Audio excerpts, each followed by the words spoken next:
A lot of this isn't going to make sense to you, and I'm sorry about that. I'm just going to start at the beginning, with the house.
I lived here until I was 11, but I wasn't allowed inside half the rooms.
Inside the mailbox were bills from 7 years ago, marked urgent, open immediately.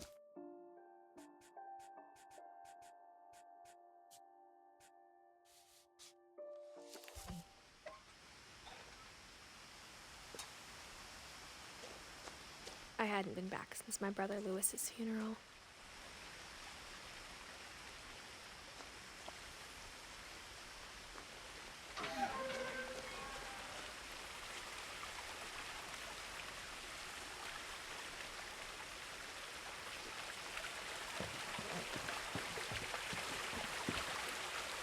In her will, my mother left me a key, but didn't tell me what it unlocked.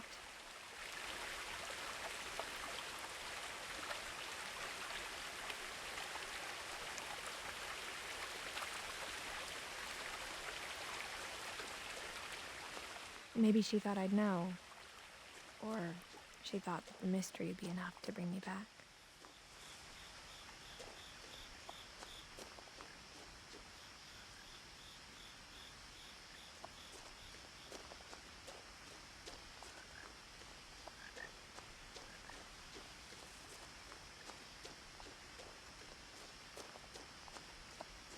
No one had driven this way in a long time, but I saw a few hoof prints.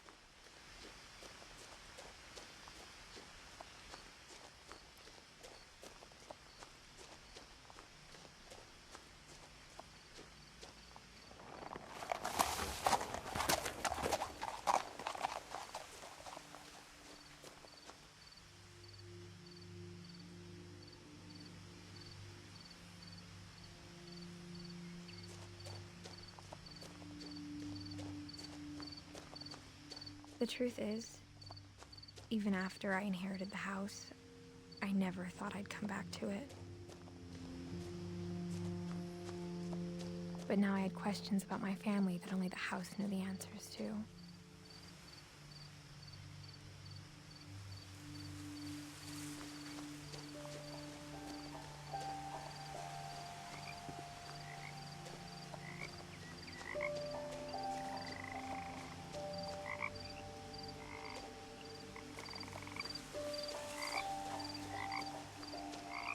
The house was exactly like I remembered it, the way I'd been dreaming about it.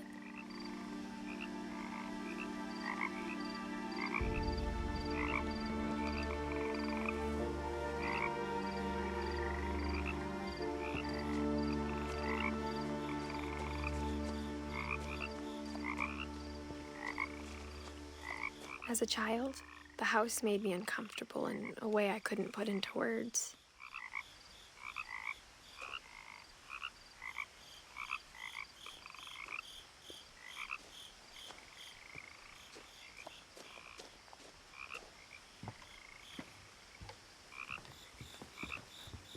Now, as a 17-year-old, I knew exactly what those words were. I was afraid of the house.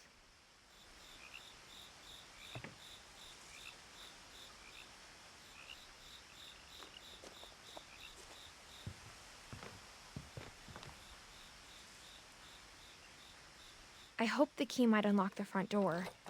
It didn't.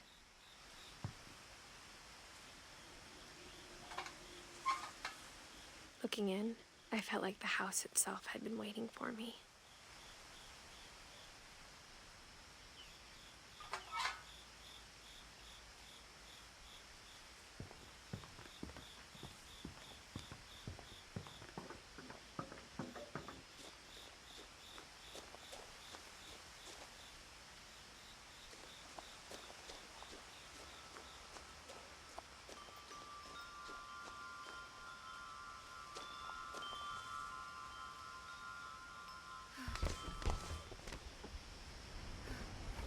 Crawling through the doggy door used to be a lot easier when I was 11.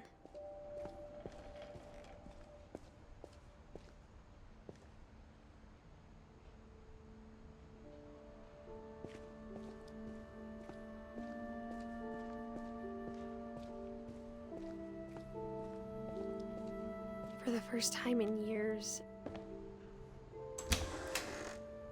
I felt like I was home.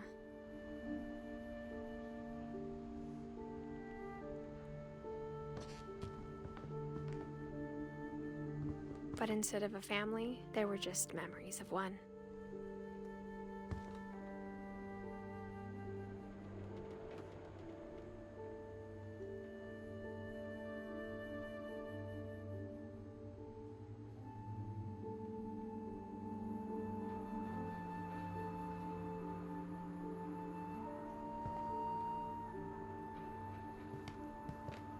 Like how after Lewis started working at the cannery, we all got sick of eating salmon. Except our cat, Molly.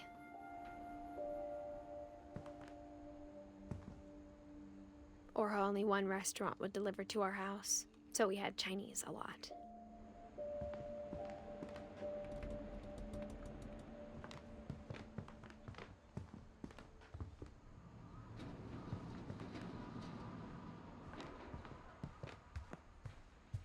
The table was still a wreck from the night we left.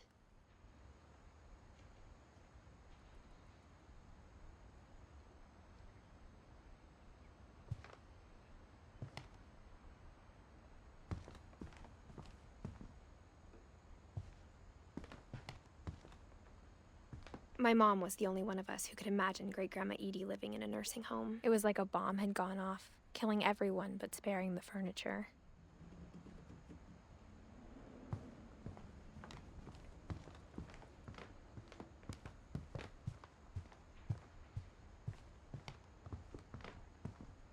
Nothing in the house looked abnormal. There was just too much of it, like a smile with too many teeth.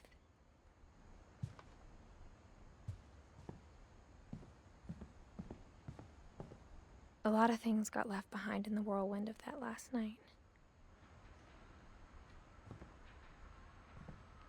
My mom wasn't much of an optimist, but she never stopped believing that my brother Milton was alive.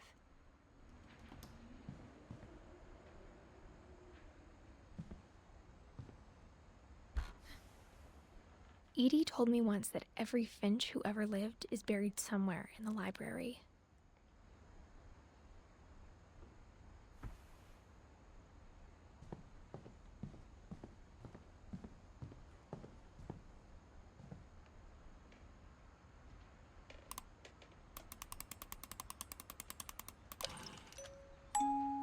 Great-Grandpa Sven built a music box for Barbara, along with the rest of the house.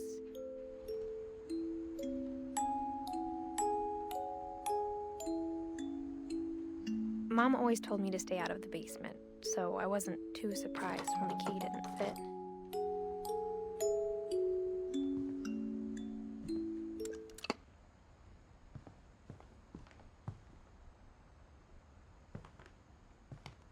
Even the fireplace had a story. Edie told me the bricks came from the original house, after it sank.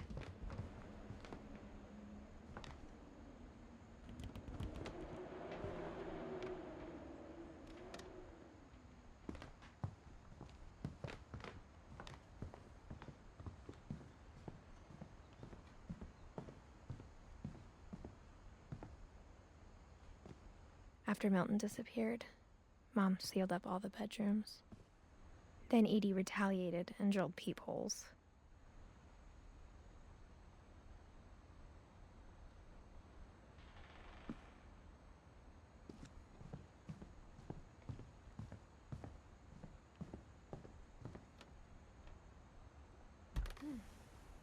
My Grandpa Sam spent 7 years sharing a room with his dead brother, Calvin.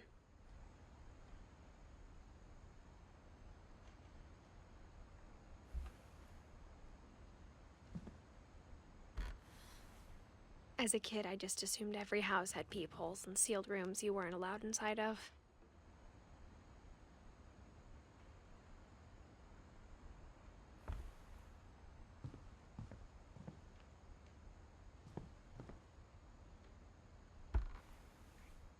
The last time I was in Edith Sr.'s room, I was 10 and she was painting my portrait.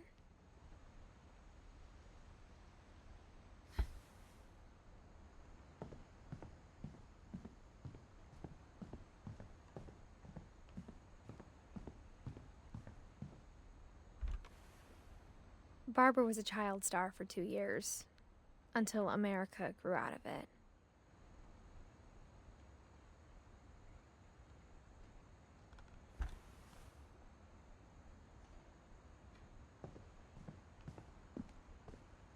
Mom must have locked the 3rd floor stairs on the night we left.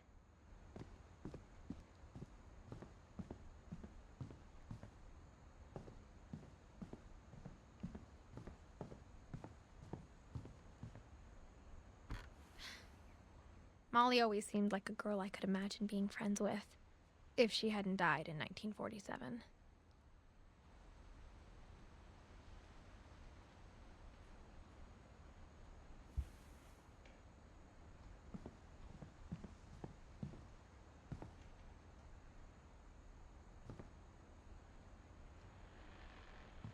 I spent a lot of time playing in Great Uncle Walter's room. I think my mom sometimes regretted not sealing it up.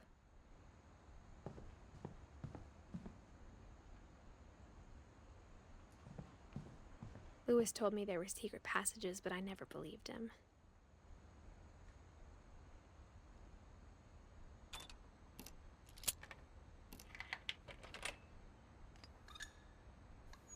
Turns out, my mom was really good at keeping secrets. Now it was time to find out what my mom had been afraid of.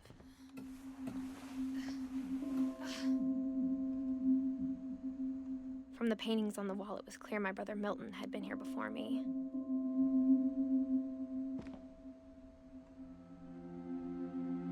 Reading this, maybe it sounds like I had a plan. But I had no idea what was behind that door.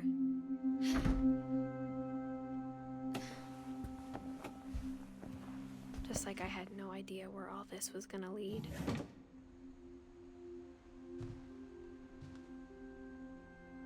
I grew up looking at Molly's room through the peephole.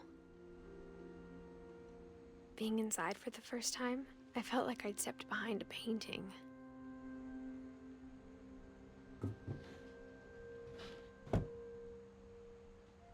Molly's gerbil had a tiny bedroom with its own even tinier gerbil cage.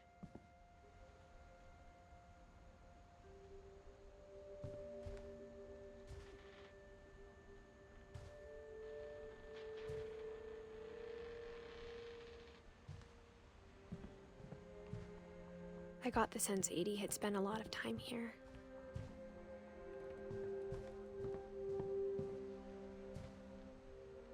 Before my mom sealed the doors.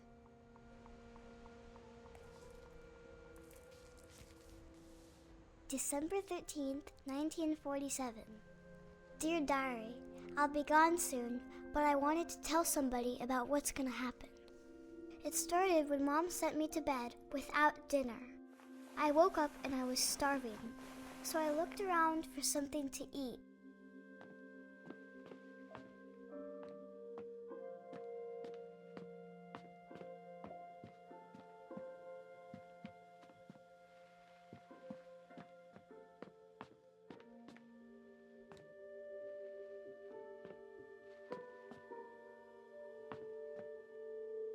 My Halloween candy was all gone. The gerbil food was dry, but I didn't mind it. Mom, can I come out now? Sweetheart, it's late. Go to sleep.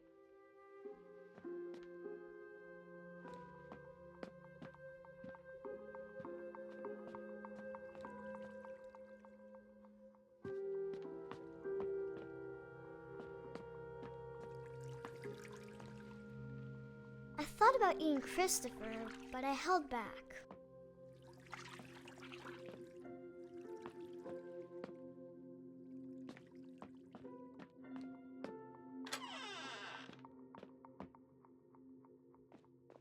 I kept eating and eating.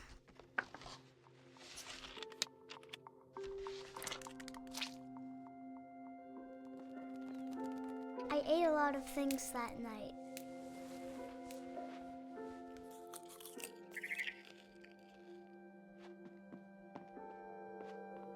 Then I heard chirping outside my window. It was a barn swallow going back to her nest. I reached out for her.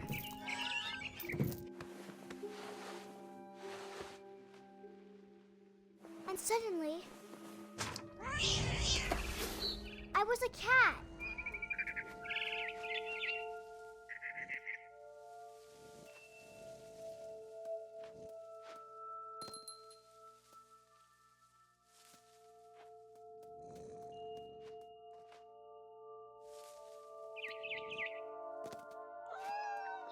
I tried to be quiet, but the bird was really scared.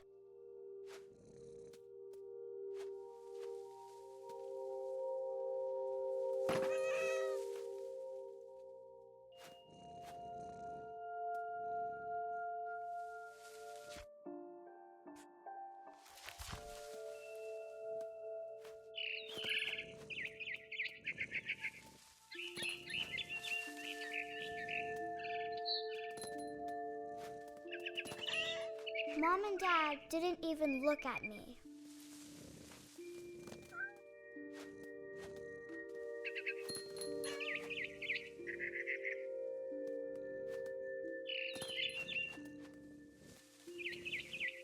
I jumped and I almost got her.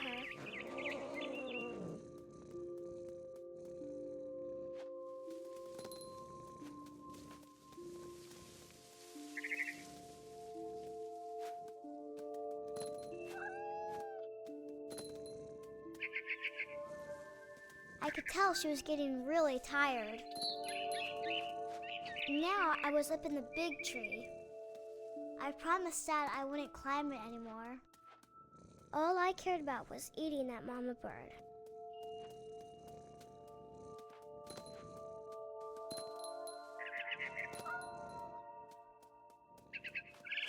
I gobbled her up. And suddenly, I was an owl.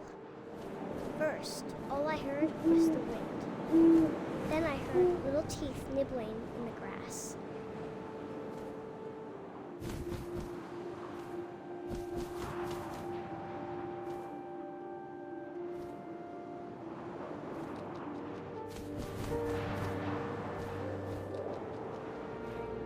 Rabbits.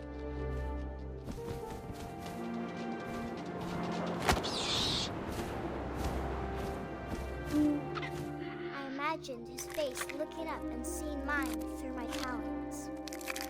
I swallowed him up, and I didn't chew one bit.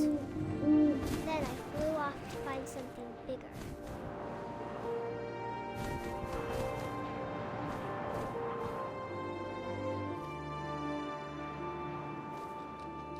A mama rabbit.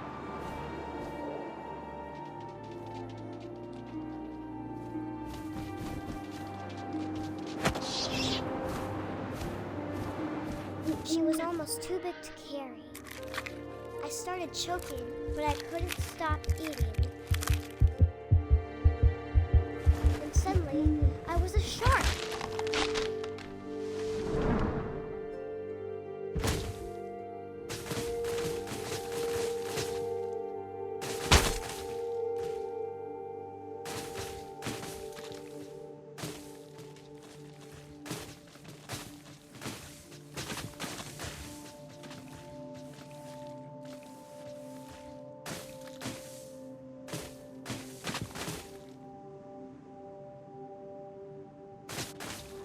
I rolled off a cliff and into the ocean.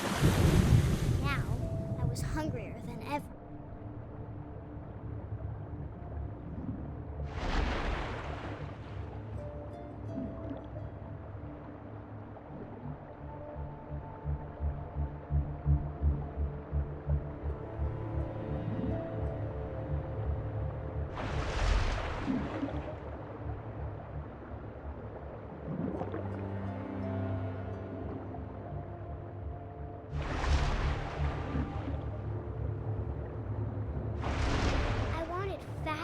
Juicy seals.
changed.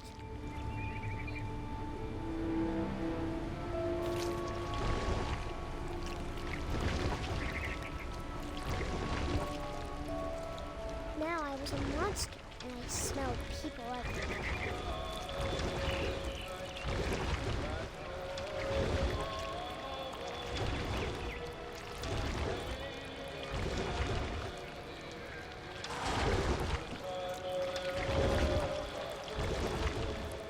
I was big, but I moved real quiet.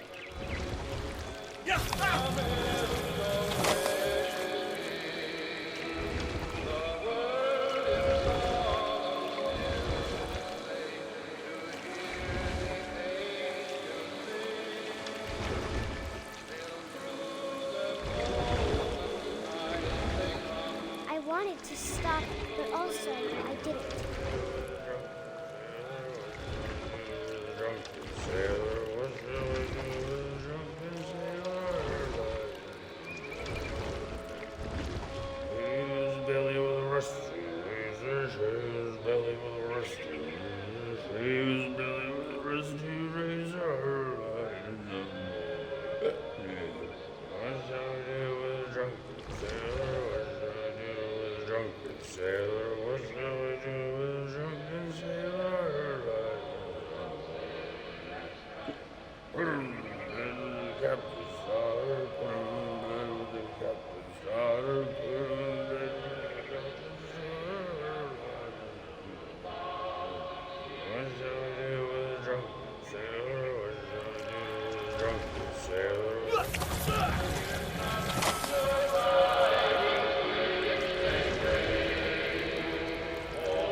After the last passenger, I was still hungry.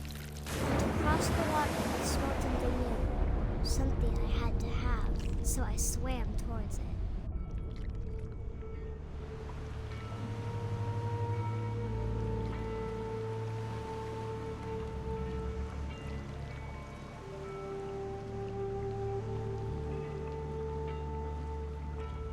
I slithered onto the sand, and the good smell went into an old pipe.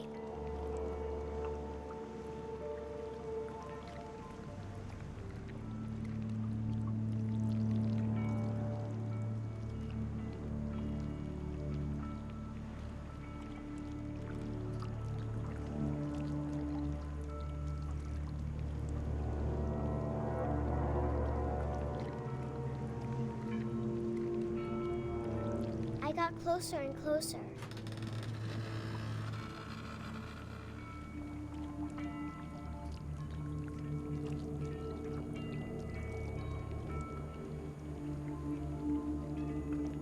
All of my stomach started growling.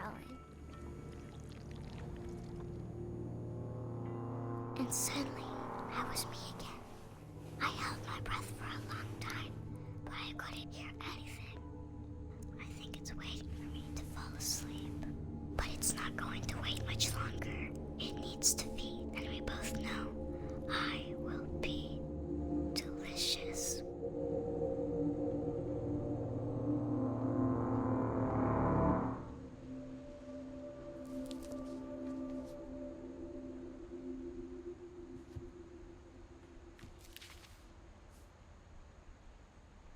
I'm not sure if I believed all of that, but I'm sure Edie would have.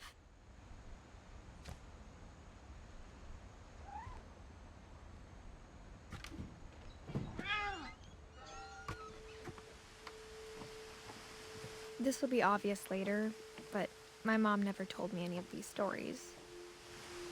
Edie would have, but Mom didn't like bringing up the past. Though, when we adopted a stray kitten, she was the one who named it Molly.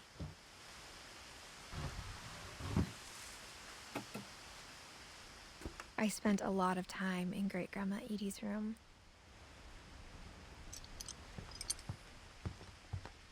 We got along, and it was a good place to hide from my mom.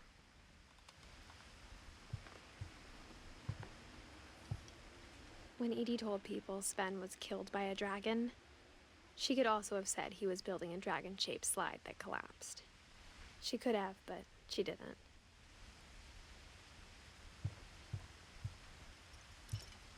Louis died a week before we left, but Edie had already started to memorialize him.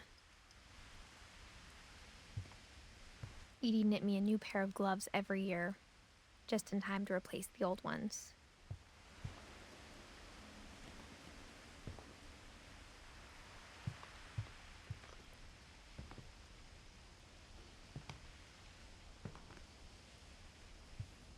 Even in her 90s, sometimes Edie seemed a lot younger than my mother. Her room was like a museum. For 500 years, the Finches have been famous throughout Norway for their fortune. And Odin Finch buries the latest victims of the family curse, his wife Ingeborg and their newborn son, Johan. On January 7th, 1937, he set sail with his family and his house, hoping to leave the curse behind. But 40-foot waves off the coast of Washington send the house and Odin to the bottom of the sea. Odin's daughter Edie, with husband Sven and baby Molly, step ashore on their new home, Orcas Island. Odin Finch is the first to be buried in the new family cemetery. His daughter Edie is already dreaming of a new Finch house.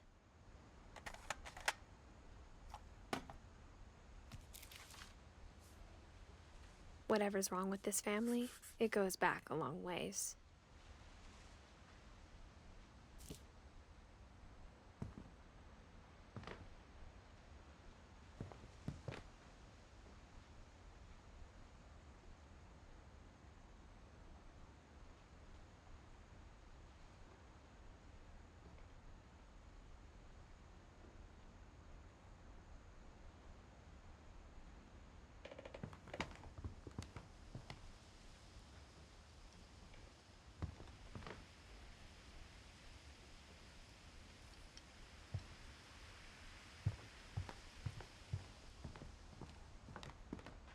The only trace Grandpa Sam's first wife, Kay, left on the house was the pink bathroom.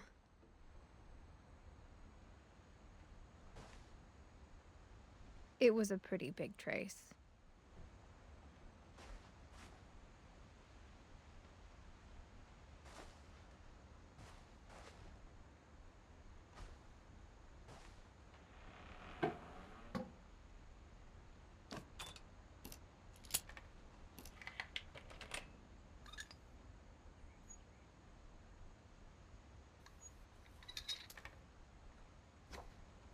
There's a secret in this bathroom.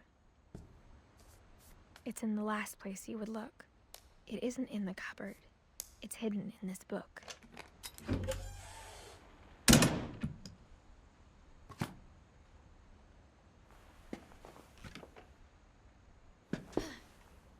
Sven gave Sam an old camera he'd refurbished.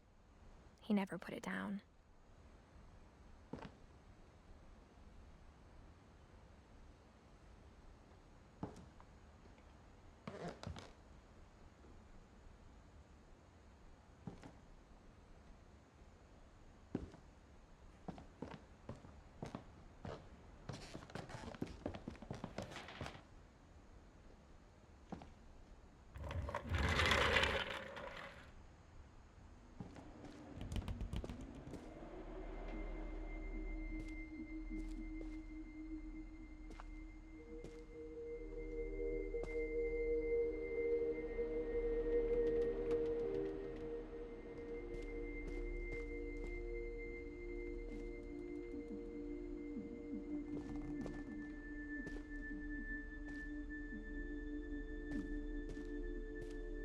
I knew Grandpa Sam had a twin, and that he never talked about him.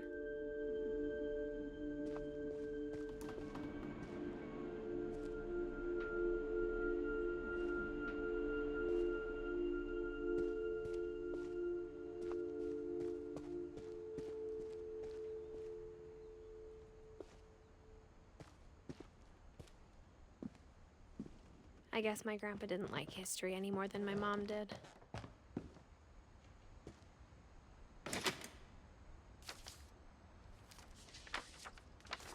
How I Want to Remember My Brother by Sam Finch.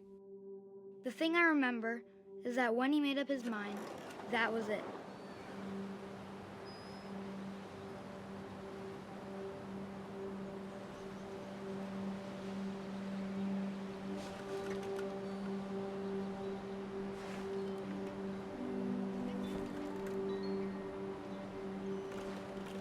My brother said he'd die before he ate another mushroom, and he did.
At Barbara's funeral, we swore we'd never be afraid again, and he wasn't. I think Calvin always wanted to fly.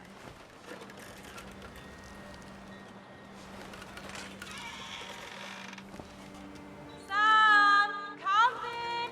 Dinner's ready! Coming! But that day, he finally made up his mind to do it. I told him going around was impossible. Maybe if I hadn't said that, Calvin! I'm not gonna tell you again! maybe if the wind hadn't picked up, then maybe he'd still be here. But I doubt it. I think he'd already made up his mind. That's what I want to remember about my brother.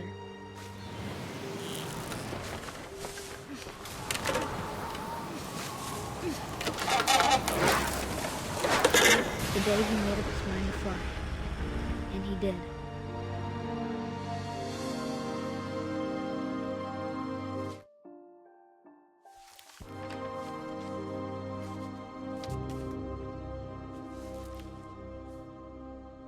Calvin's story felt strangely familiar. When I was younger, I remember trying to do the exact same thing.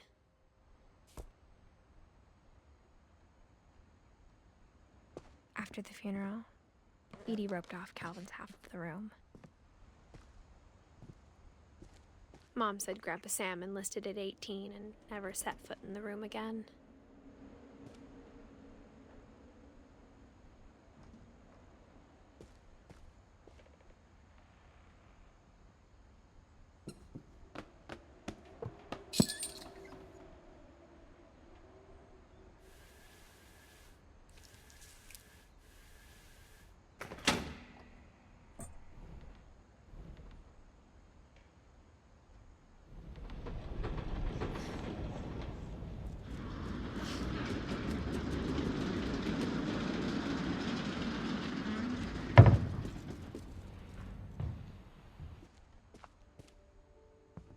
The passages were a pretty tight fit.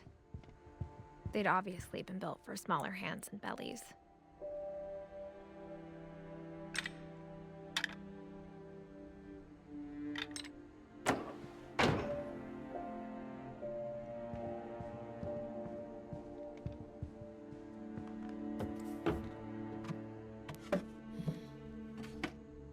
Growing up, I always thought of Barbara as a child star.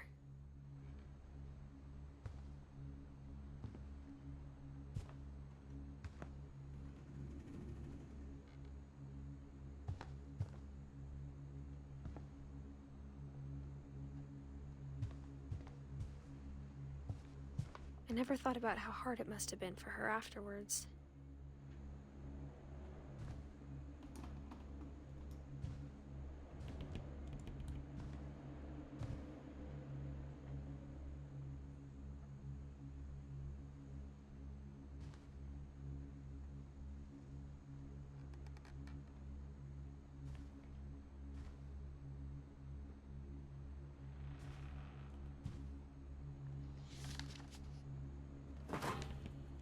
Of all the stories people wrote about Barbara's death, I'm surprised Edie saved this one.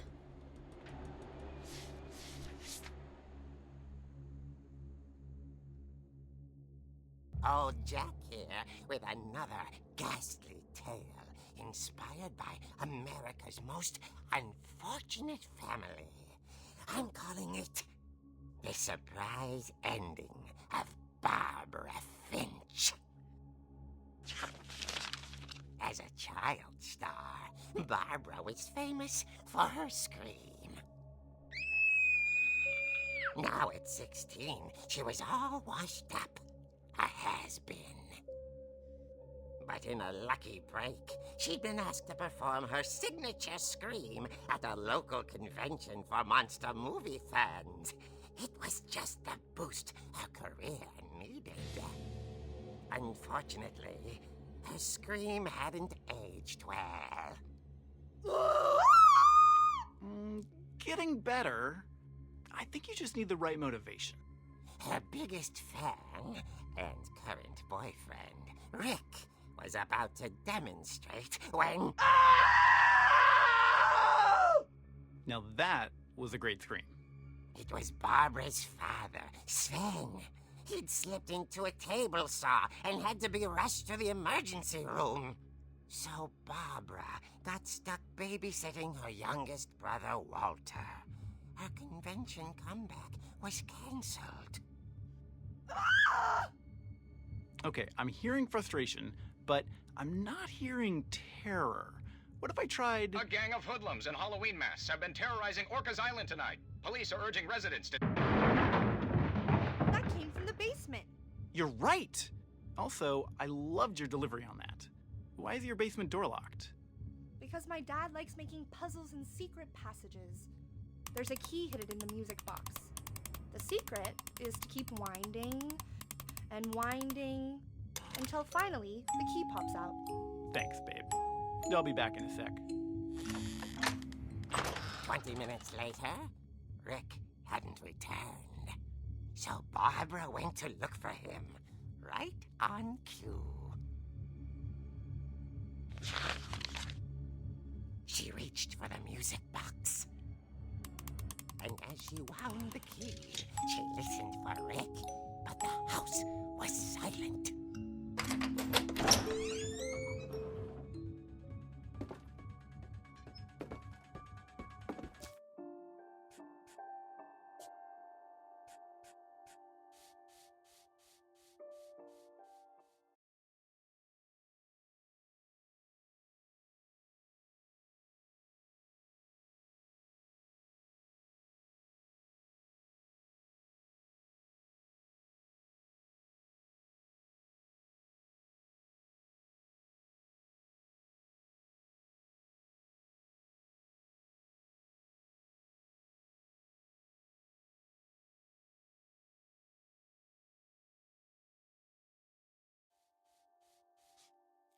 Years ago tonight.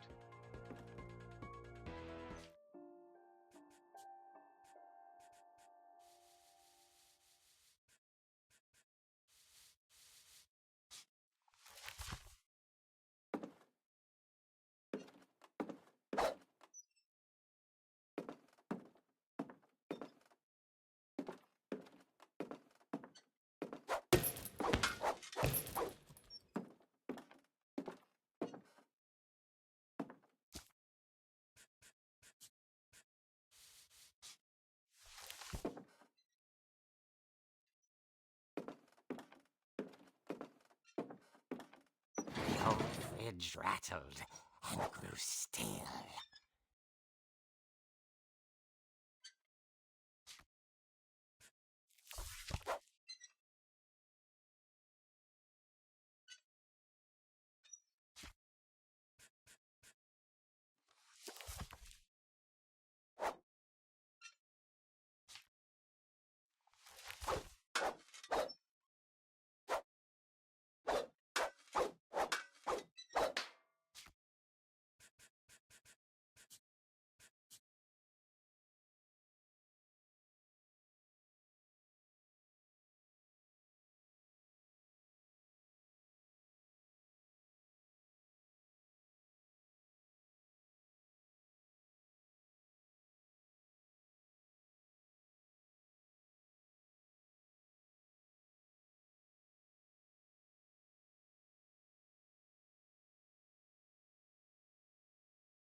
Growing up, I always thought of Barbara as a child star. I never thought about how hard it must have been for her. Of all the stories people wrote about Barbara's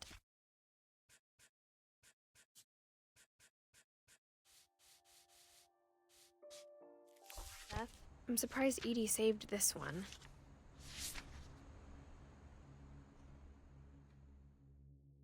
Old Jack here with another ghastly tale inspired by America's most unfortunate family.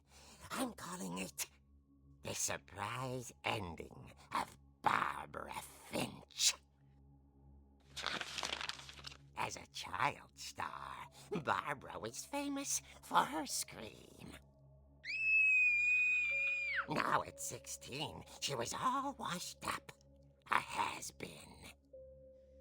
But in a lucky break, she'd been asked to perform her signature scream at a local convention for monster movie fans. It was just the boost her career needed.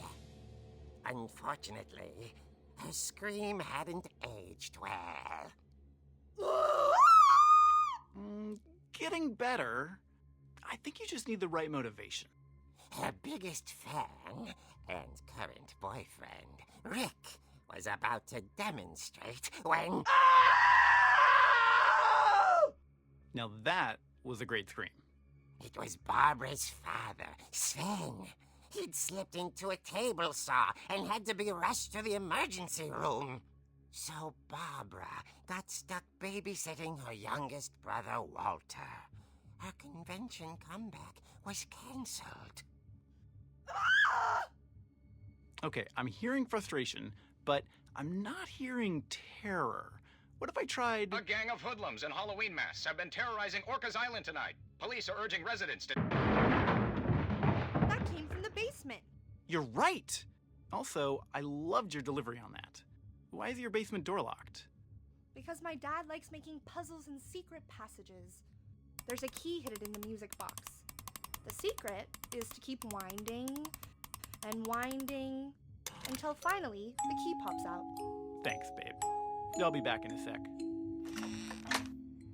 20 minutes later, Rick hadn't returned. So Barbara went to look for him, right on cue. She reached for the music box. And as she wound the key, she listened for Rick, but the house was silent.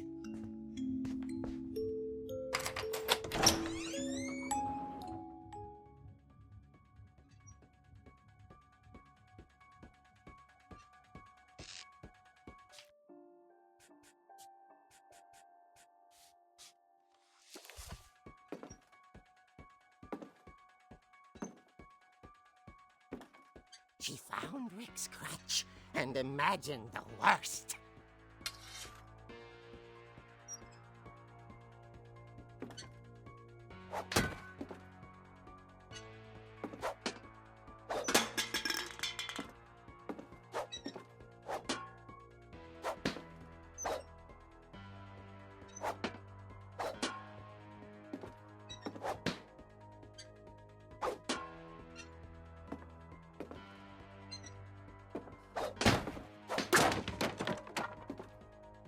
Investigator is the infamous Hookman killer, Dr. Carl Hamill, who impaled and then ate his family 10 years ago tonight.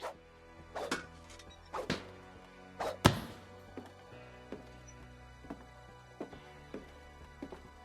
old fridge rattled and grew still. Oh dear! Oh! Rick? Barb, relax. I was just trying to scare you to help you find your scream. Well, I'm not scared, Rick. I'm furious. Then act furious. All I'm getting from you now is that you're hurt and confused and She threw him out, but she kept a little something to remember him by. Barb, have you seen my other crutch? And she was still holding it when she fell asleep watching the Late Late Picture Show. Oh.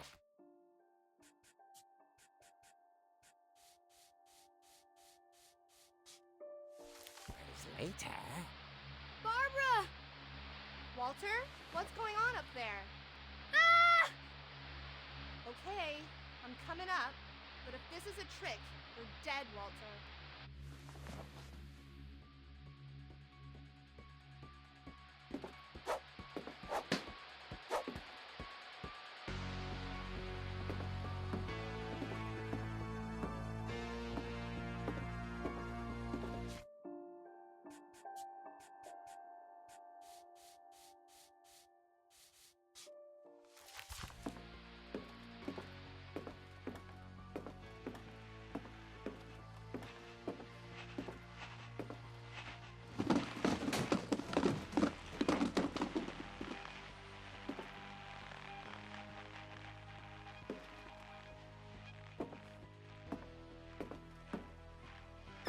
Walter, are you there?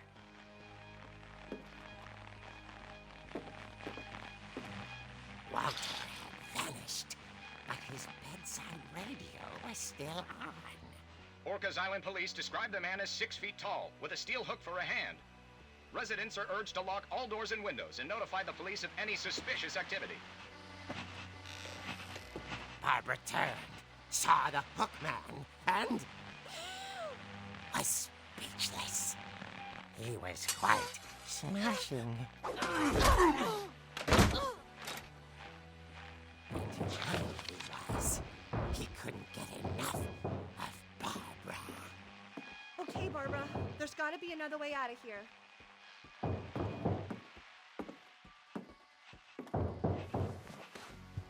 That night, she played her part beautifully.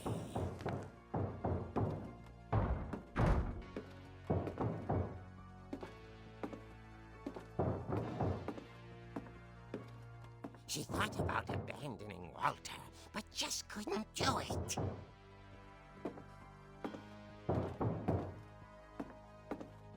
Molly's door hadn't been opened in years. The hinges groaned.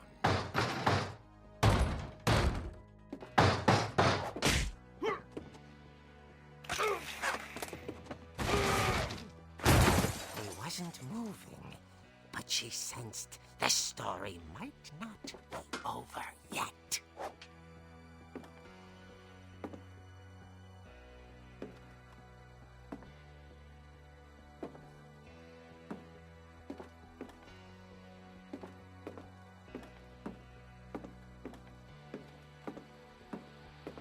The hookman had vanished. She listened for his breathing, but all she heard was...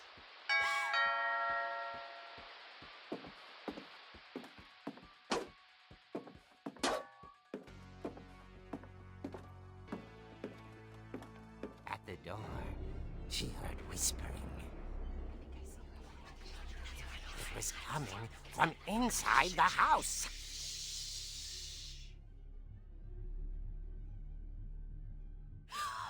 Oh dear.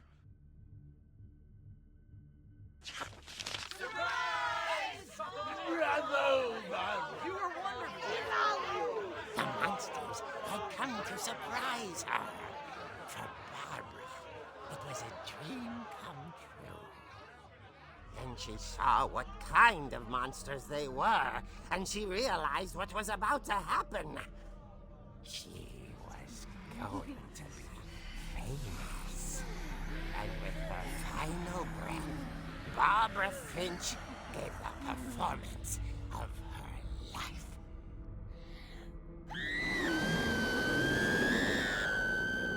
I wasn't there myself, but I hear Barbara was magnificent. Poor girl. She had a taste for stardom. But unfortunately, so did her fans. Of course, the police blamed it all on poor Rick, who disappeared the same night. And little Walter? Hiding under his bed the whole time. He took it all pretty hard, but that's another story. As for Barbara, tucked inside the music box is all they ever found of her. Her ear. Now that's what I call a real eerie tale.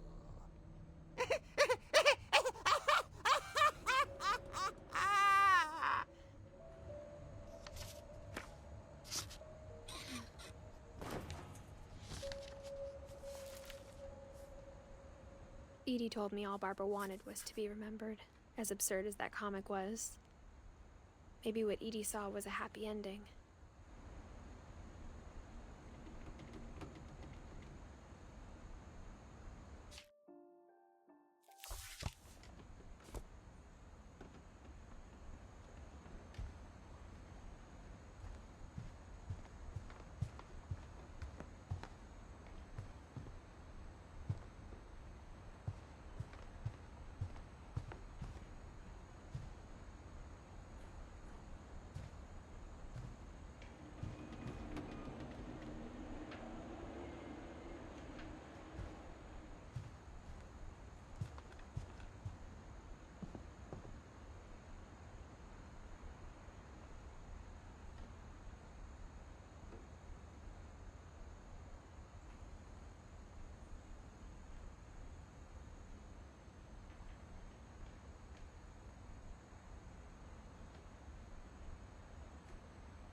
I guess now I know why Mom didn't like me playing with the music box.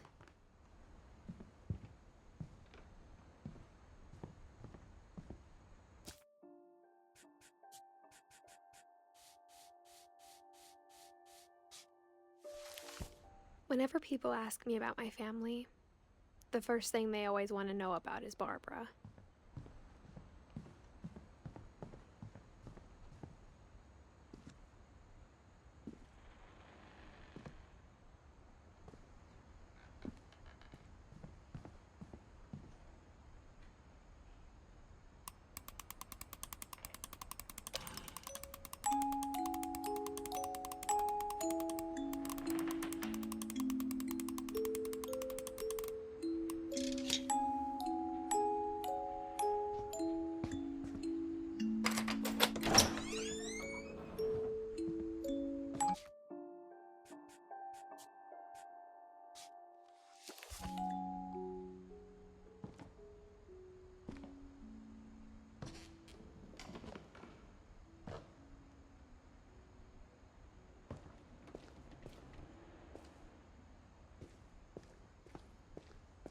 Mom said the basement was off limits, unless I wanted another tetanus shot.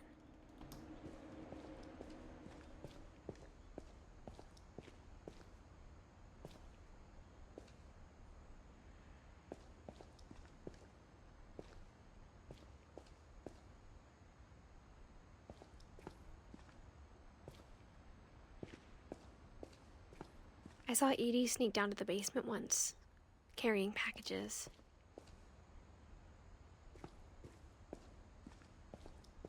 I thought maybe she was hiding presents.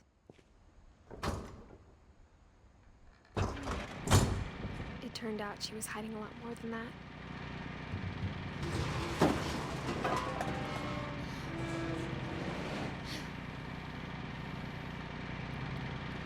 remember asking Mom once about where Walter had gone. She said after Barbara died, he got as far away as he could.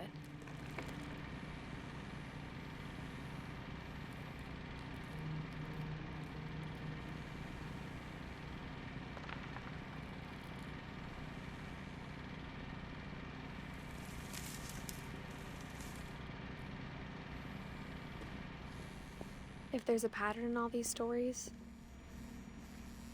I think it's that none of us has gotten very far.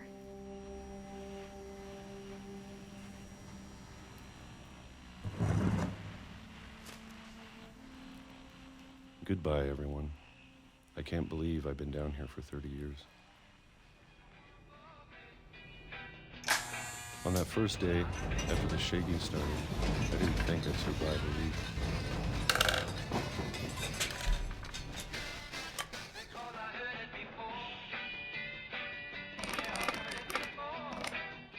But after a few days, I settled into a routine.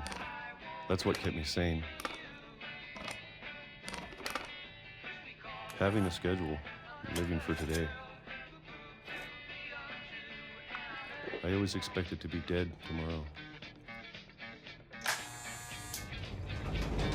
But if you wait long enough, you get used to anything.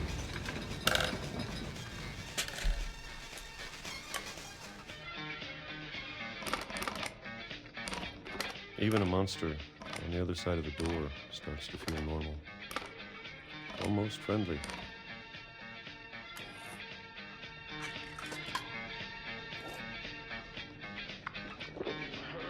And then one day, everything just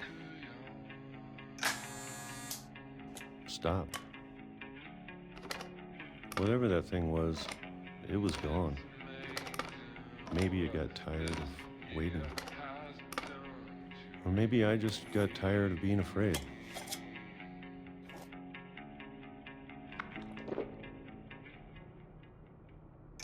It's been a week now, the longest in 30 years. I'm done waiting. I have to leave while I still can.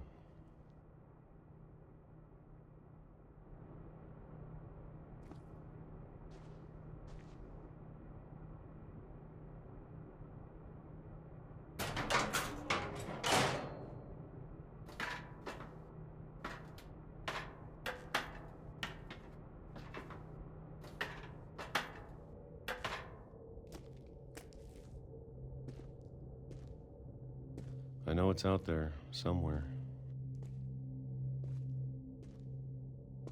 Whatever killed Barbara and Molly and Calvin. Maybe this is all a mistake. But I need to stop living the same day, even if it kills me.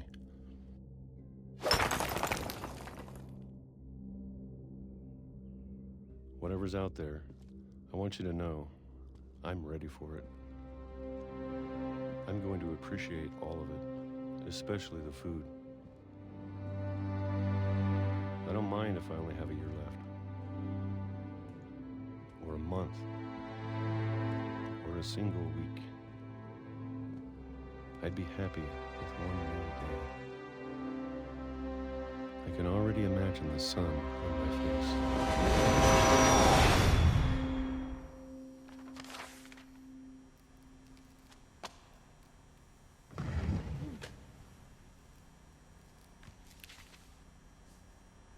Walter died when I was 6. I can't believe my mom never told me he was down here. I'm sure my mom was trying to protect me.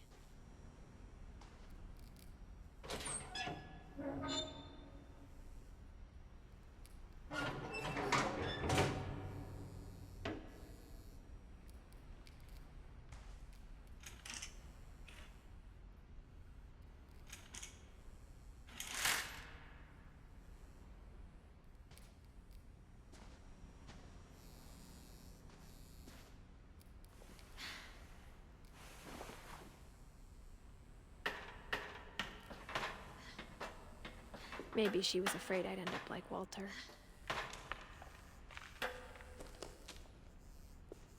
But if she never told me about an uncle under the house, I can only imagine what else she was hiding. I don't want to make the same mistakes she made, trying to bury something that's still alive. Now that there's only one of us left, or maybe two, I thought it was time I heard the stories for myself and found out what happened to everyone else. But now I'm worried the stories themselves might be the problem. Maybe we believed so much in a family curse, we made it real.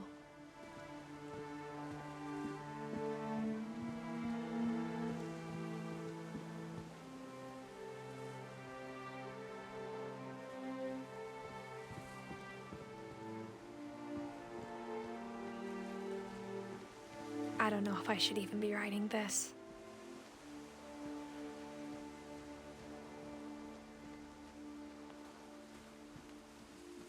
Maybe it'd be better if all this just died with me.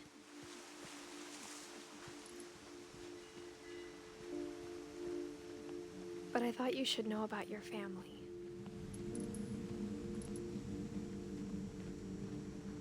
And the history you're a part of. Though to be honest, I feel as lost as you probably do right now.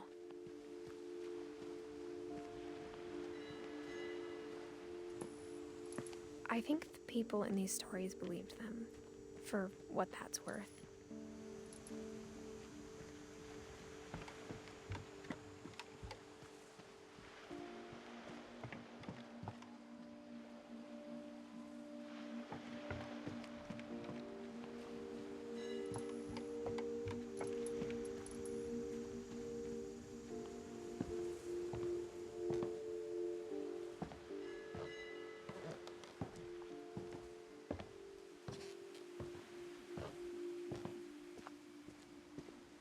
And when you look at the house, that history of imagination and stubbornness and madness, any of it seems possible.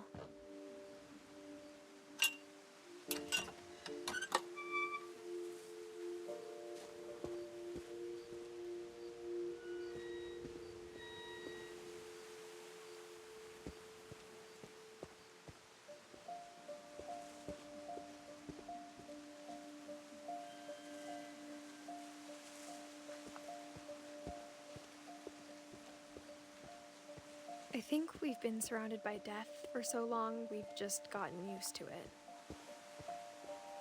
What kind of family finishes building a cemetery before starting the house?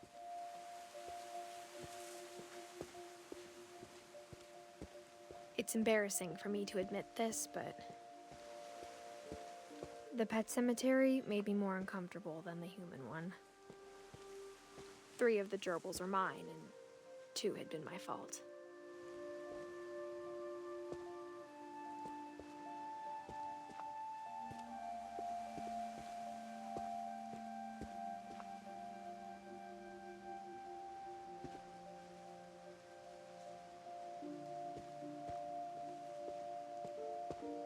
Sven built the house, but it was Edie who designed the cemetery.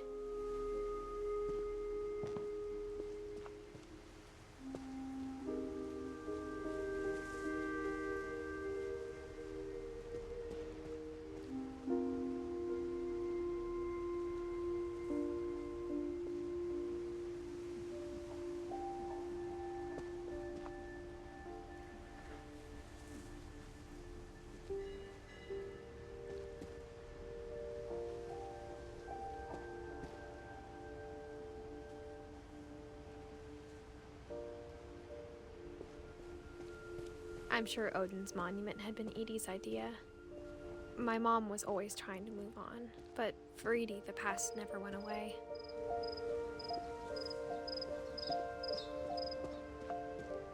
She could see it poking out of the water at low tide.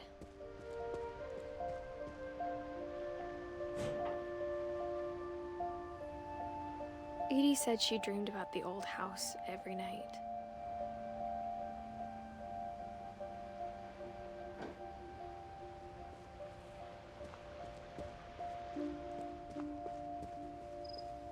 Edie's side was always easier for me to understand. But the older I get, the more I can see where my mom was coming from.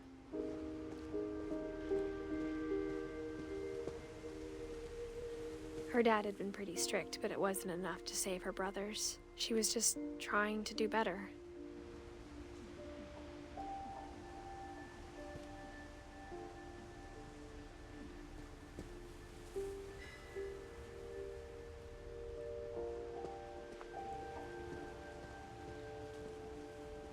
She lost 2 of her brothers, just like I did. I get why she tried so hard to protect us.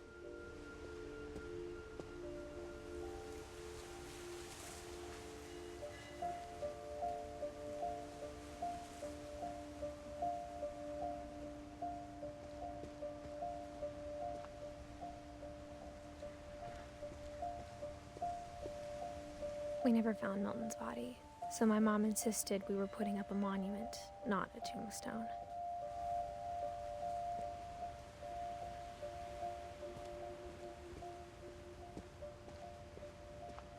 There's so many things I wish I could ask my mom now.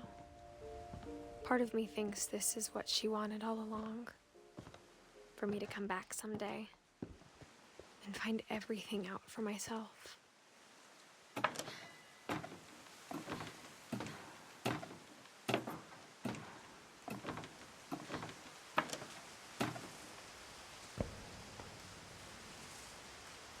But looking back on it now, if she told me there was going to be so much climbing, I never would have come when I was 22 weeks pregnant.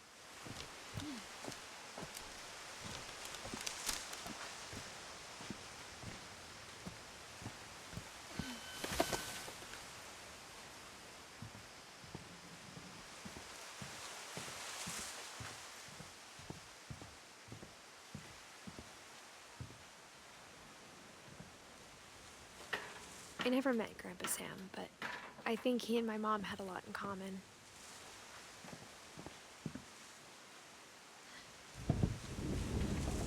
They were both pretty intense.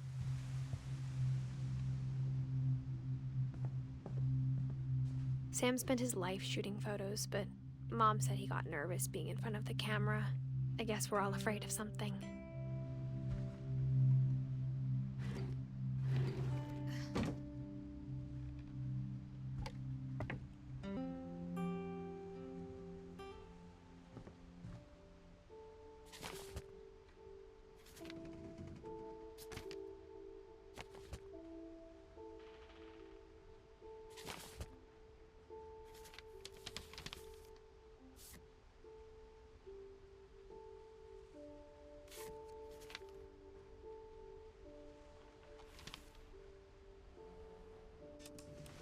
Dawn, I promise, you'll never forget this weekend.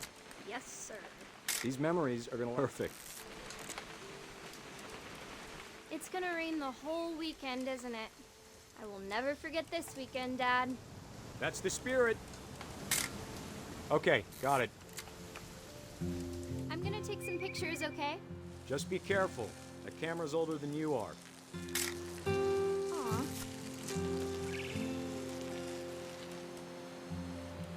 Definitely should not have drunk all that coffee.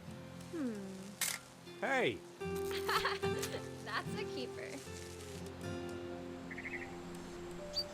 I'm just saying, I'm not always gonna be here, Dawn. You'll need to remember this stuff, if you want to survive. I'll be fine, Dad. You know who else thought he was gonna be fine? Some guy who died. Dawn, I'm being serious. I know, Dad. You're always serious. Doesn't being out here make you want to chill out?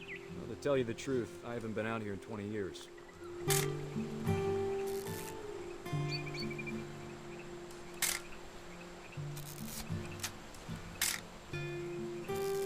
Last time I was with my brother Calvin. Man, Dad! good eyes, Dawn. Before you take the shot, let me get a picture of him.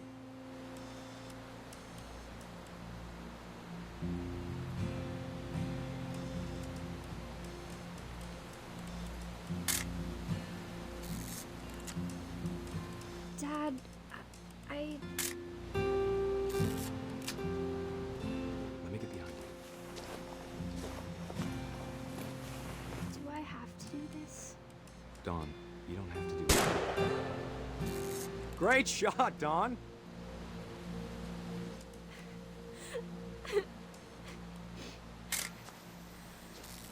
I'm proud of you, Dawn. Always remember that, okay?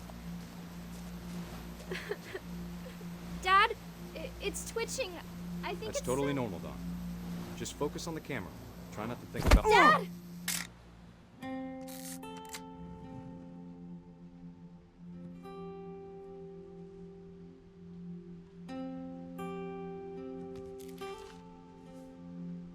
Of all these stories, that's the one I wish most that my mom had told me.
After Sam died, my mom and Edie got really close.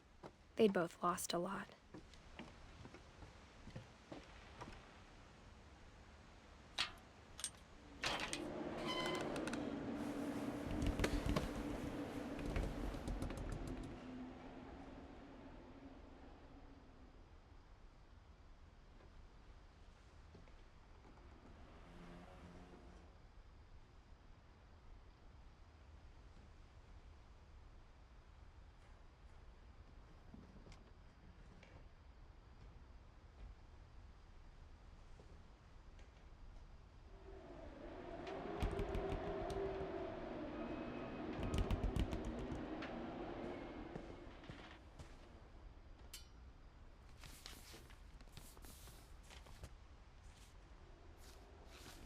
Dear Kay, do you remember the way Gregory used to laugh when he thought he was alone?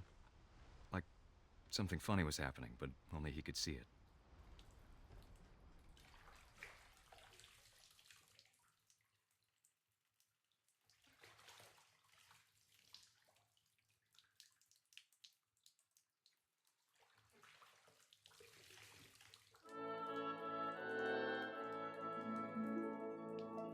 I think he saw things the rest of us don't.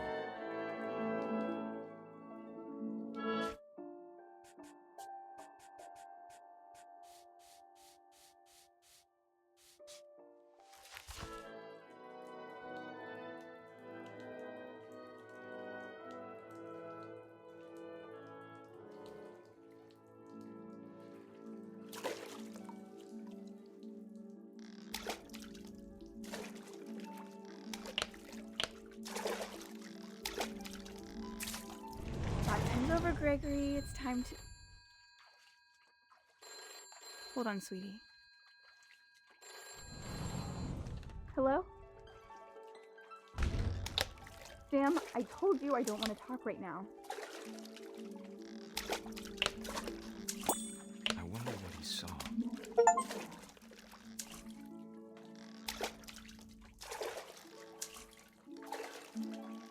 What his world was like.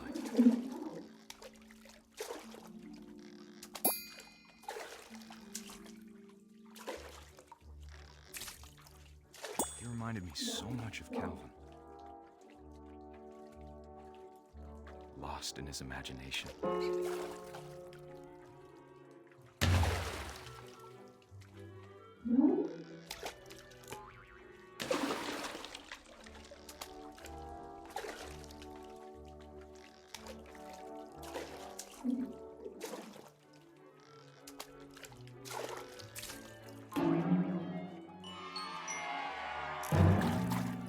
I know how silly it sounds.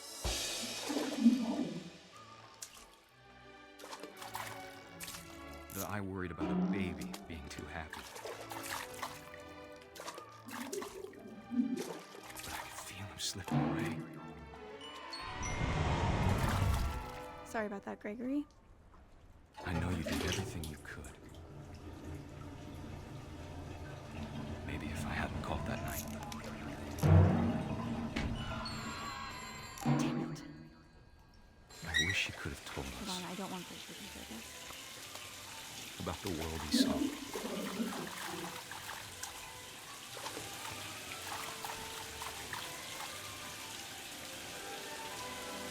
Hey, there's so much I don't understand about Gregory. About everything.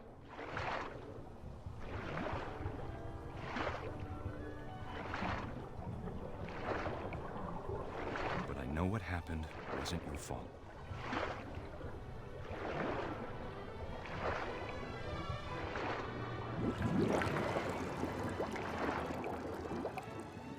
I'm sure he's happy. And he'd want you to be happy too. Good luck, Kay. Love, Sam.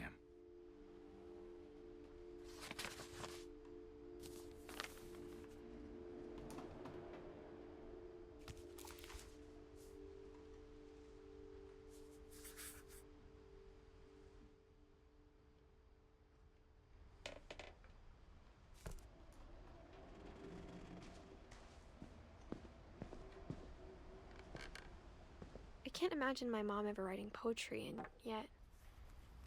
A poem for Gus, who always said the wedding was a bad idea. Our father never hit us kids, at least not very hard, before the day my brother said with teenage disregard that he'd be dead before he'd see a wedding in our yard.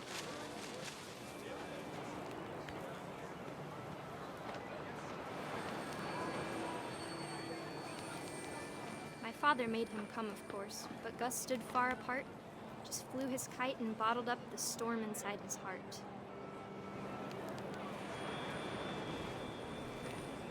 I tried to talk him out of it, but though he'd never met her, we don't need a stepmom, were the words that I now learned. pronounce you husband and wife.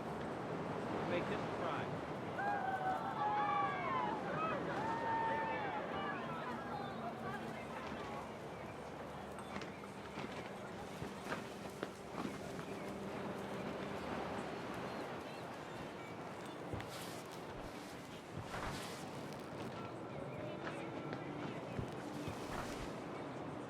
When the time for photos came, Dad ordered him to Come here.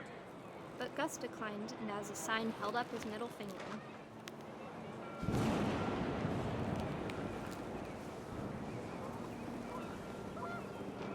The wind picked up, and panicked geese appeared and quickly went. But all the humans did that day was go inside the tent.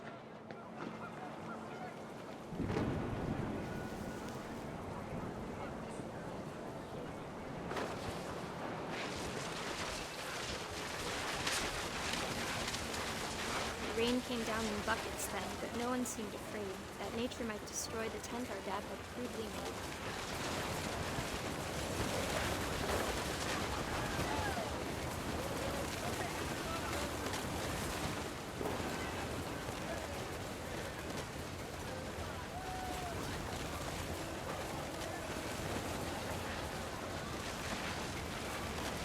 The thunder sounded much too close and full of angry power. All my father said to this was, "Make the music louder."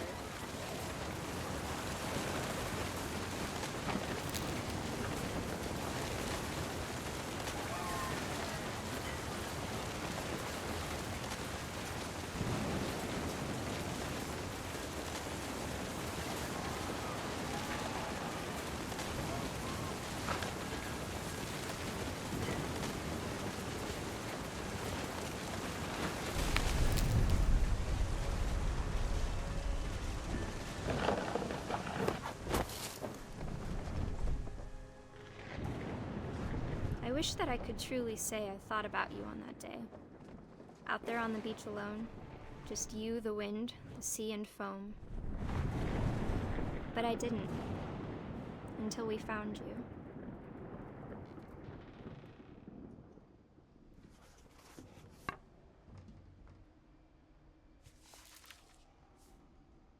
She never talked about him, but Mom told me once if I was a boy, they were going to name me Gus.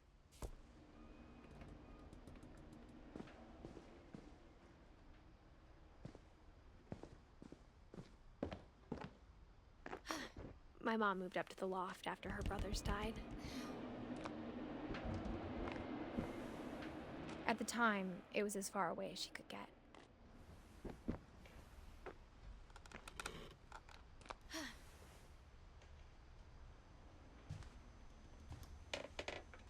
Religion was another thing my mom never talked about, but I think it helped her a lot after her dad died.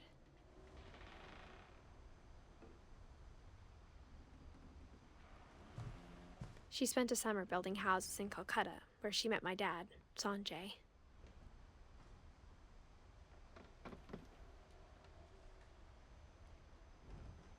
My mom moved to India a week after graduation and got a job teaching English. Louis was born a year later. When my dad died, I don't think Mom knew where else to go. I'm sure Edie was happy to have her back and to see kids in the house again.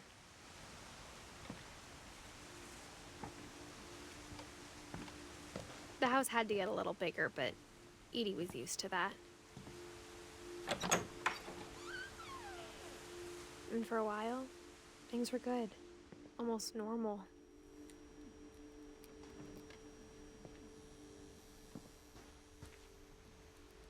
But it didn't last. The beginning of the end was Milton's 10th birthday, when Edie gave him a castle.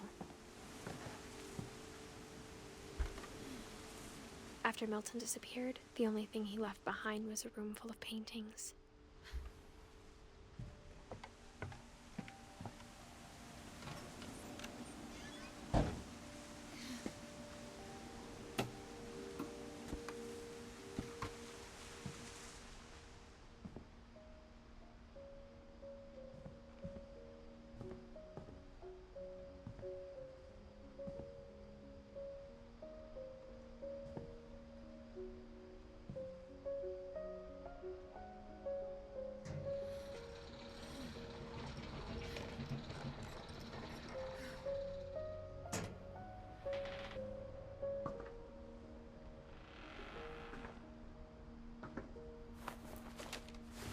Milton Finch in The Magic Paintbrush.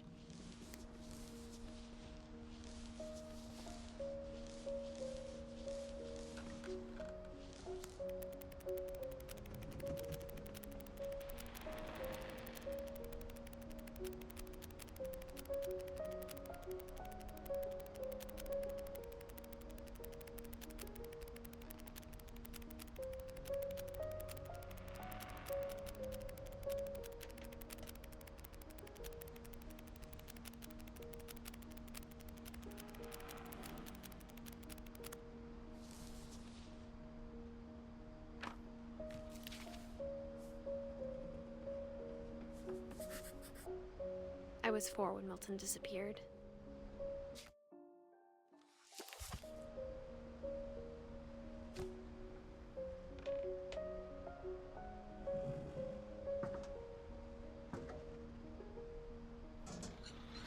Mom spent months searching for my brother. Then she sealed the doors.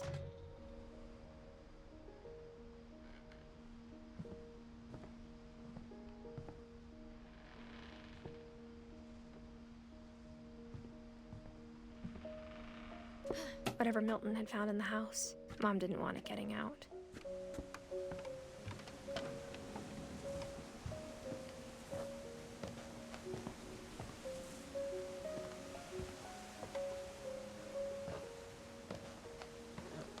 Mom definitely blamed Edie, but I think Louis blamed himself. After he graduated, he just spent more and more time in his room. until Mom got him a job at the cannery. Everyone always told me to stay out of Lewis's room, except Lewis.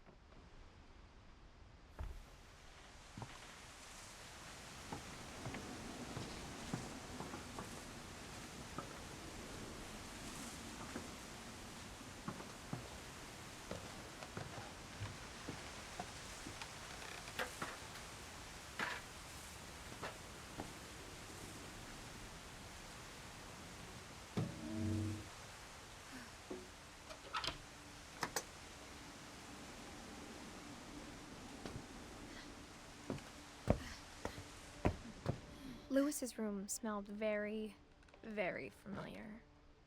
That part of him lived on.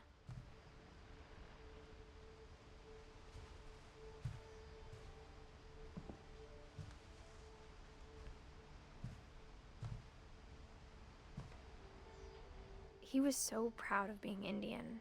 I think for him, it was a way to be something other than just a Finch.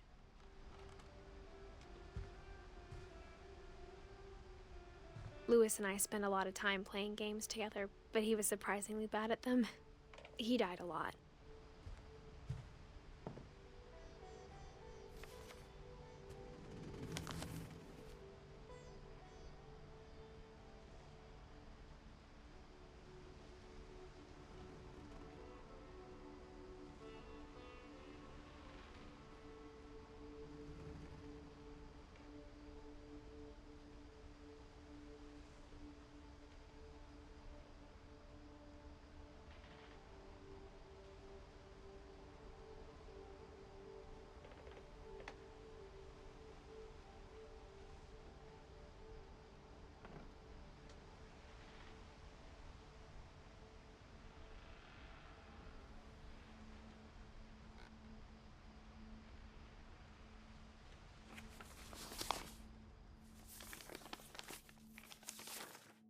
Dear Mrs. Finch, as Lewis's psychiatrist, I can understand your desire for an explanation.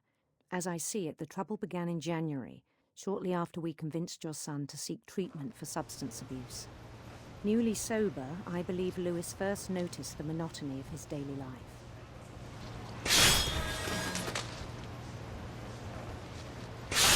He kept working at the cannery.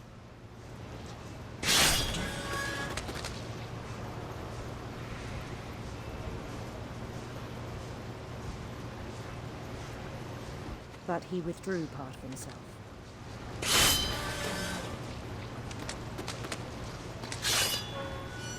In our sessions, I saw the same behavior.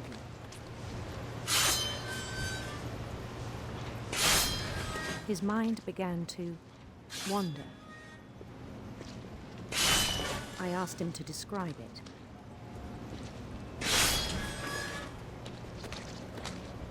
He said he started small, imagining a labyrinth. He'd feel his way about.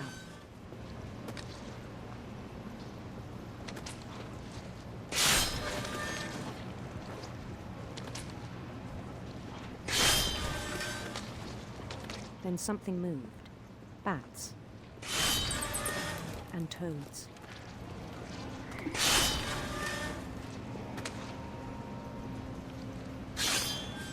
And things that have not names. He knew it was all in his head. But he took it very seriously. I had hoped he'd find himself.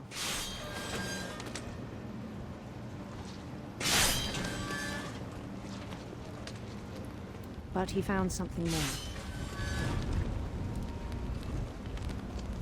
I worried about him then. Daydreaming at the cannery. I spoke with his boss. But he said Lewis had become a model employee. Methodical, tireless, focused. Like a whole new Lewis. So I let him go on.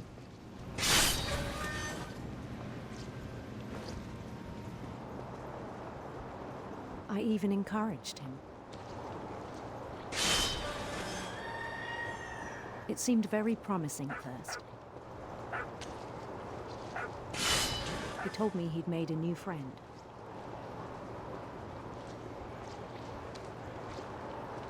On the edge of a city he named Louis Topia.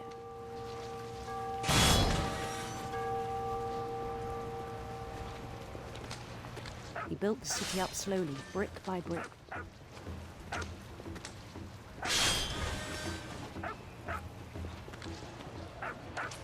Then he made musicians.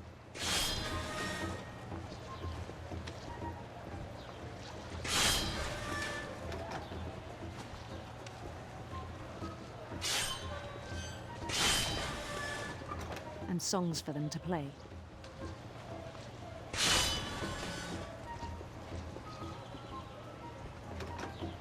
He talked about starting a band. And he was always humming something. Every day his imagination grew stronger. He no longer spoke at the cannery.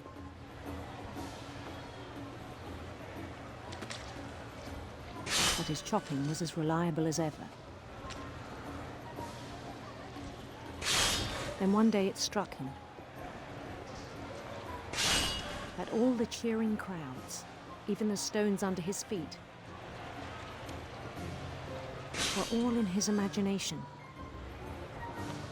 So he could do whatever he wished.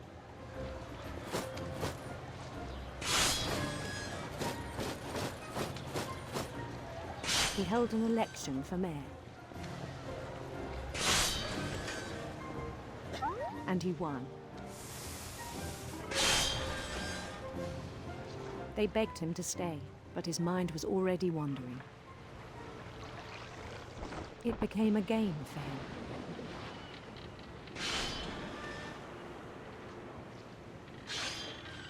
He'd conquer a city, then immediately push on.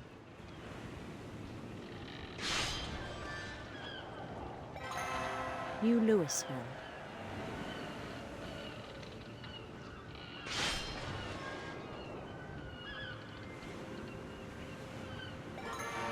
St. Louis. He started drifting away from our reality.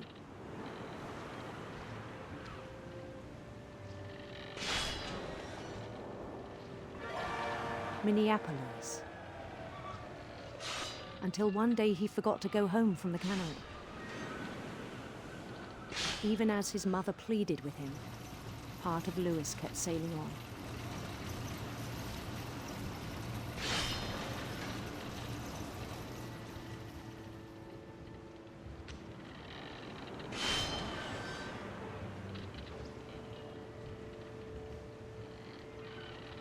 In Louisburg, he heard rumors of a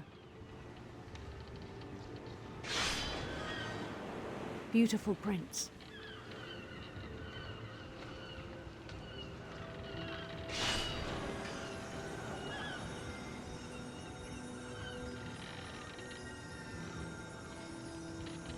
The prince was on his own quest for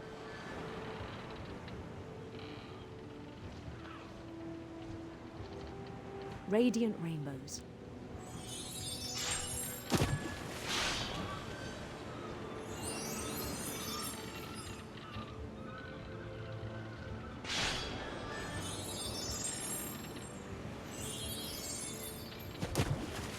He followed the sound of his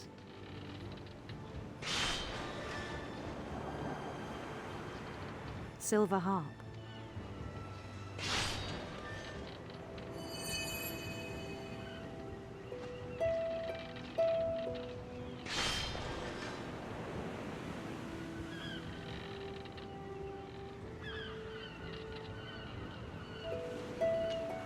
His chase led him to a golden palace east of the sun and west of the moon.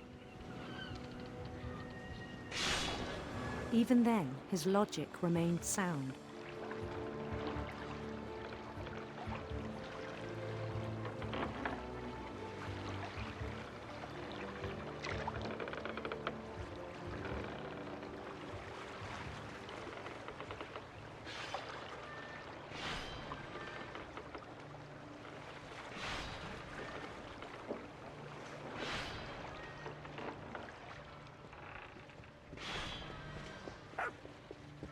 He knew the world was all in his imagination.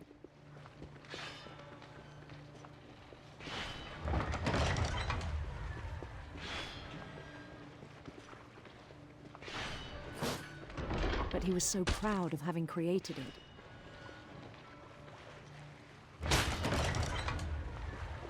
In his own eyes, he'd become something greater than a king.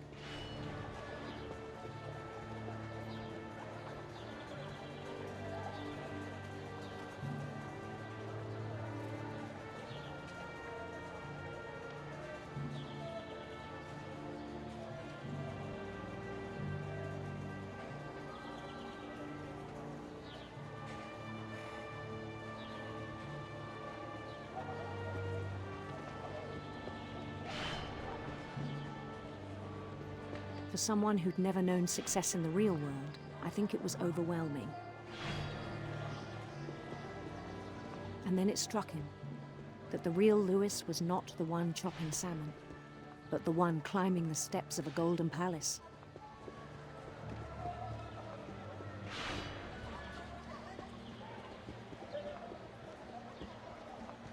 My imagination is as real as my body, he told me. It was hard to argue with him.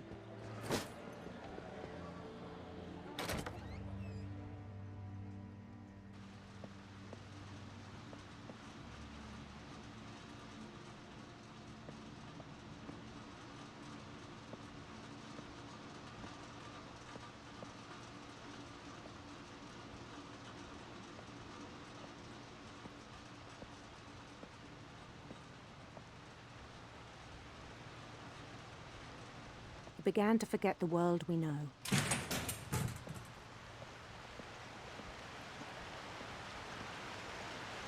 I think it pained him to remember Lewis, the cannery worker.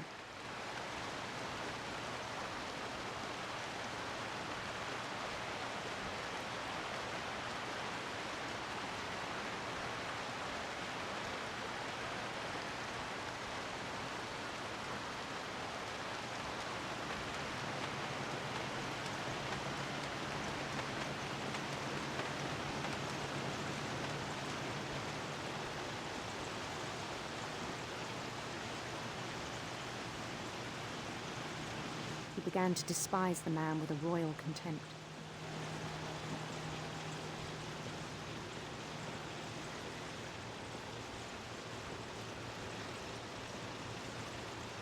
I still thought I could save him. Even after he said he was being crowned king over all the lands of wonder.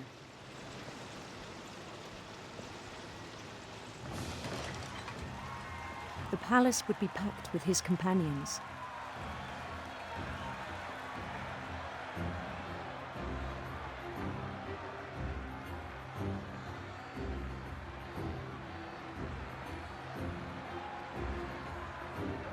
Including the wise Calico who'd insisted on advising him.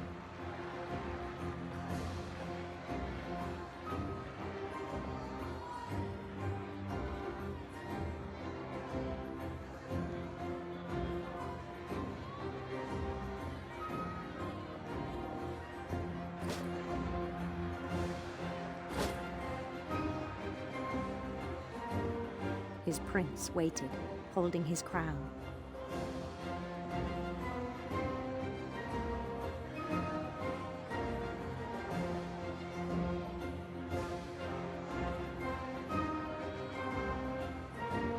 There was only one thing left to do.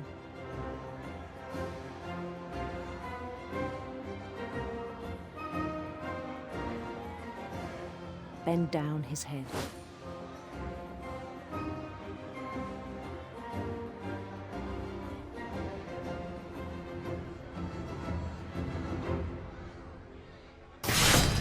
And the rest I think you know. Mrs. Finch, your son was a kind man who will be missed by all of us who knew him.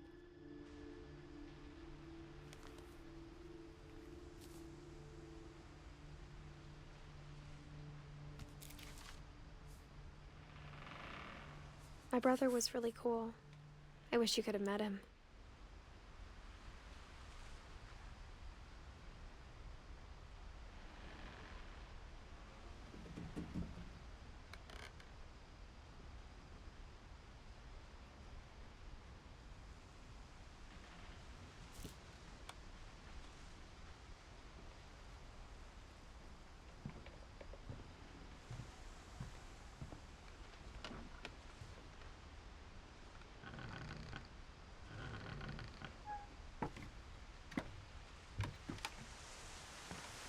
On the way back from Lewis's funeral, my mom told me to start packing.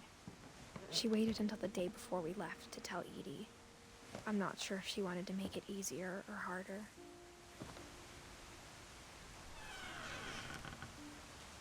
I wish we'd stayed. But I understand why we left.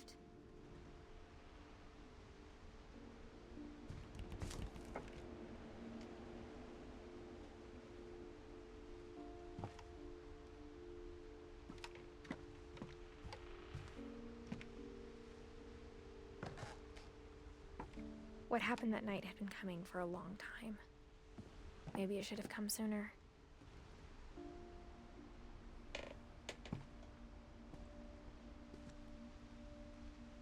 But it had to end one way or another. All that's left now is to tell you about that last night.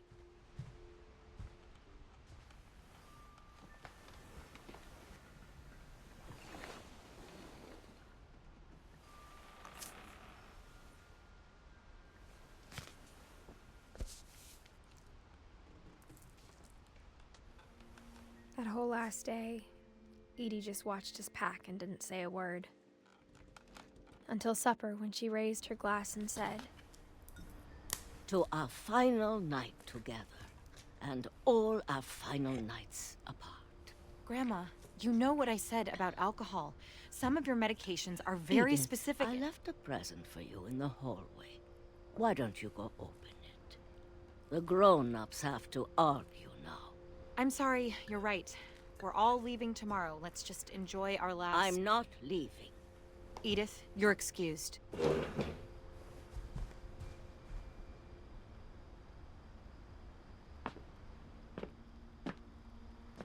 The power had been shut off that morning, but Edie always had plenty of candles. When my mom sealed the library, I don't think she knew about the other entrance, or that Edie had a key to it.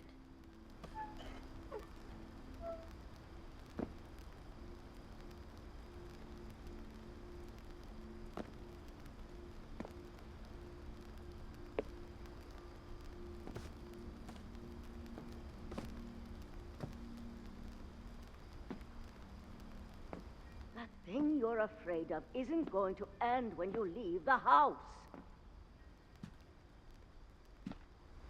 Edith has a right to know these stories.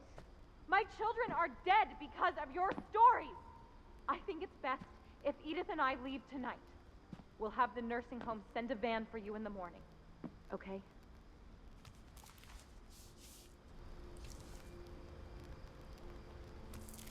Dear Edith, there's so many stories I wish I could tell you, but there's only time for one.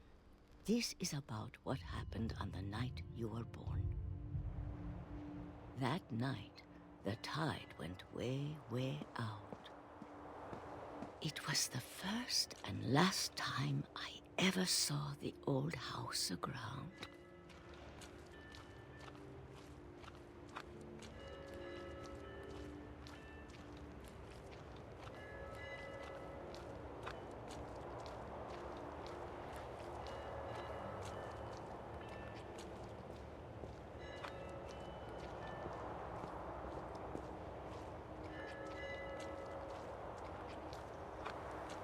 God, it smelled awful.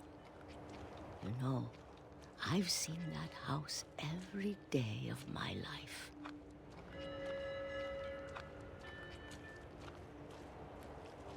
But I never thought I'd go back to it. When the fog rolled in, I lost my way.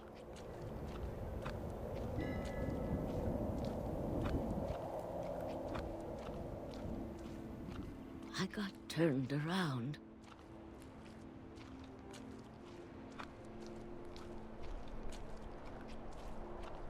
I started seeing things.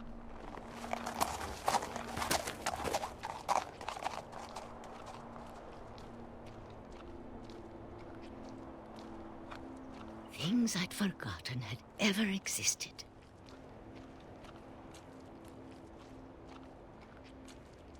But when I saw them, they felt like old friends. That night, a lot of things came back to me. Or maybe I came back to them.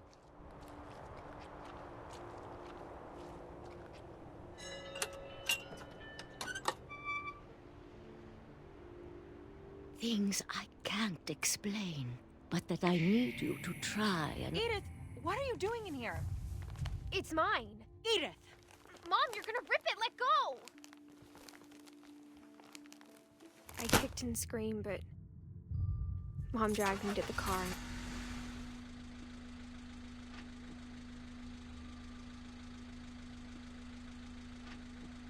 I never saw Great-Grandma Edie again.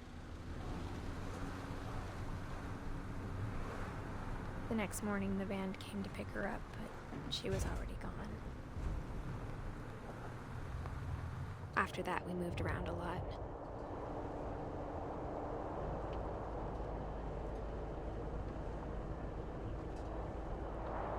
We both tried to make the best of it.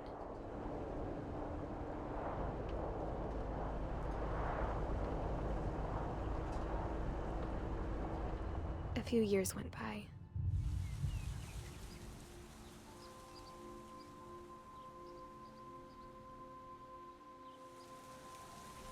My mom didn't like to talk about it, but she started getting sick a lot. The rest happened pretty quickly. She got better for a while, and then she didn't. And then I was alone.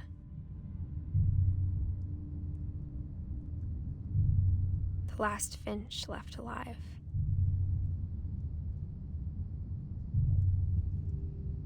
Until I found out about you. I'm still not sure what to tell you about all this. If we lived forever, maybe we'd have time to understand things.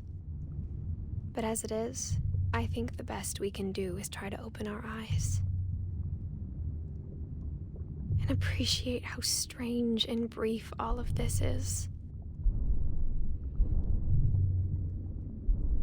This journal was supposed to be for you. But now I hope you'll never see it.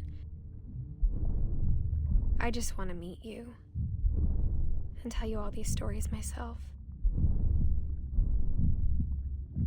But I guess if you're reading this now, things didn't work out that way.